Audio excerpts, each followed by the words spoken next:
মেনে এই দেশের ইসলামী রাজনীতি করে তাদের সাথে উনি জোট করেছেন, বিরোধী দলীয় জোট করেছিলেন। আবার তারা এক নিমিষে তাদের সাথে কোনো মতামত না নিয়ে পরামর্শ করে এদেরকে আউট করে দিলেন।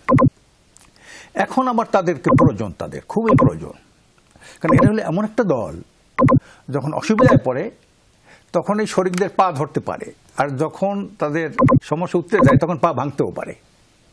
এ ধরনের একটা আমরা দেখেছি। তাহলে জামাতের মতো একটা লোক যারা নিঃশর্ত সমর্থন করলো 91 সালে তাদেরকে,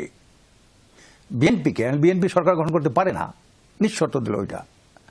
তারপরে তাদের মনোমালিন্য হওয়ার কারণে, বিশেষ করে কেয়ারটেকার ইসের ব্যাপারটা নিয়ে, তখন তারা আওয়ামী লীগের সাথে এই আপনার জামাত জোট করে যৌথ আন্দোলন করে।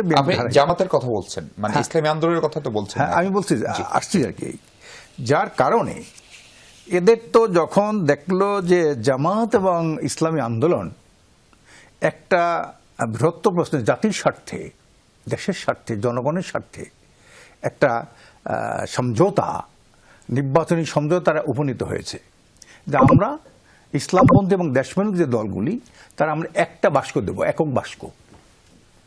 জামাত প্রার্থী থাকলে, ভালো প্রার্থী থাকলে আমরা দেবো না, আমরা থাকলে জামাত দেবো, এভাবে একটা কথা। জোট না, কোনো জোট না, কিন্তু এটা সমঝোতা, নির্বাচনী সমঝোতা।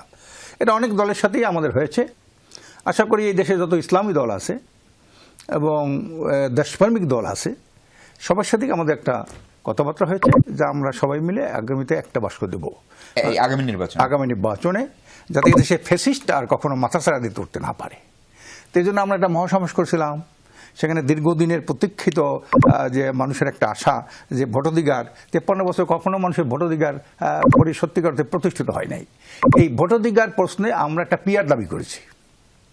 আমাদের স্টেজে আমরা সেখানে পিআর দাবি করেছি। আমরা চেয়েছি সংস্কার, বিচার এবং পিআর। হ্যাঁ, এর সাথে আরও ছোটোখাটো কিছু আছে। ওইখানে জামাত ইসলামের নেতৃবৃন্দ ওখানে যোগদান করছিলেন, তারাও বক্তব্য দিয়েছেন, পিআরের পক্ষে তারা ঐক্যমত্য পোষণ করলেন। এবং যতগুলো ইসলামী দল আছে তারাও কিন্তু ওখানে যারা ছিল, এবং দেশপ্রেমিক যে বিপি নূর, এবি পার্টি, তারাও কিন্তু এই দেশের একত্র প্রকাশ করলেন। সাথে সাথে হিন্দু, বৌদ্ধ, খ্রিস্টান এই যে ঐক্য পরিষদ এবং আলাদা আলাদাভাবে তারাও কিন্তু ওই পিআরের পক্ষে ওখানে সমর্থন দিলেন।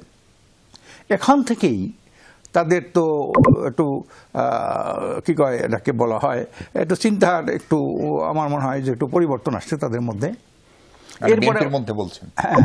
এরপরে যখন জামাত একটা প্রোগ্রাম ডাকলো 19শে জুলাই, সেখানে কিন্তু পিআর দাবি ছিল, পিআর। আমরা সেখানে গেছি, আমরাও তাদের এই দাবির সঙ্গে সংহতি জানিয়েছি এবং আরও ইসলামী দল বলে সবাই জানিয়েছে। এই যে জামাত এবং ইসলামী আন্দোলন এবং এনসিপি, গণ অধিকার, এবি পার্টি থেকে শুরু করে অন্য যে দলগুলোর কথা, তারাও কি ইসলামী দল মনে করেন আপনি? না, এই যে বাংলাদেশ খেলাফত মজলিস, তারপরে যদি এনসিপি, গণ অধিকার, এরা হলো দেশপ্রেমিক মনে করি আমরা, দেশপ্রেমিক দল। মানে আপনাদের সঙ্গে যারা আছে তারা দেশপ্রেমিক, আমরা মনে করি যারা এদের সাথে আছে। এইটা হওয়ার পরেই ওনাদের কথার কিছু অসংলগ্নতা লক্ষ্য করা যায়। যেমন আমাদের দলের ব্যাপারে বলেছেন ওনাদের একজন মুখপাত্র, আপনার এই যে সালাউদ্দিন সাহেব, উনি প্রথম কিন্তু, অথচ বিএনপির সাথে আমাদের একটা কন্ট্যাক্ট হয়েছে 10 দফার। তার মধ্যে হলো যারা আমরা ফেসিবাদে আন্দোলন করেছি তার একে অপরের বিরুদ্ধে আমরা কোনো কথা বলবো না, কটাক্ষমূলক কোনো কথা বলবো না, এটা কিন্তু চুক্তি 10 দফার মধ্যে একটা দফা। উনি প্রথম সেই চুক্তি জানে কি জানানো হয় নাই নাকি জানি না,